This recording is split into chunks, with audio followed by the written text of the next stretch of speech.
এবারও ভবানীপুরে প্রার্থী মমতা বন্দ্যোপাধ্যায় এসআইআরে হাজার হাজার নাম বাদে কমিশনকে তোপ, এক ভোটে হলেও জেতার চ্যালেঞ্জ।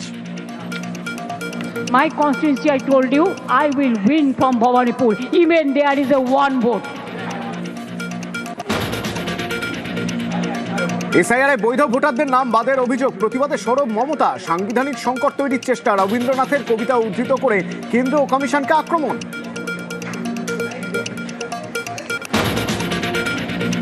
রায়দিঘির সভায় কৌশলী শাহ, নিশানায় মমতা, টার্গেট অভিষেক। পরিবারতন্ত্র, দুর্নীতি, তোষণের রাজনীতি থেকে অনুপ্রবেশ, একের পর এক ইস্যুতে কড়া আক্রমণ। ममता बनर्जी का उद्देश्य वो अभिषेक बनर्जी को मुख्यमंत्री बनाना चाहती। तृणमूल कांग्रेस को वोट देने की गलती की तो यहाँ पर भाईपो का शासन होगा, ममता दीदी का शासन नहीं होगा। টার্গেট 26, নজরে তফসিলি ভোট। কেন্দ্রের national crime record bureau report হাতিয়ার করে বিজেপিকে এই আক্রমণ অভিষেকের। এসসি এসটি সংরক্ষিত 84 কেন্দ্রে প্রচারের নির্দেশ। তপশিলি জাতির মানুষের বিরুদ্ধে একাধিক অপরাধ, নির্যাতন বা আক্রমণাত্মক ঘটনার ক্ষেত্রে 1 নম্বর স্থানে রয়েছে যে রাজ্য বা প্রদেশ, তার নাম উত্তরপ্রদেশ।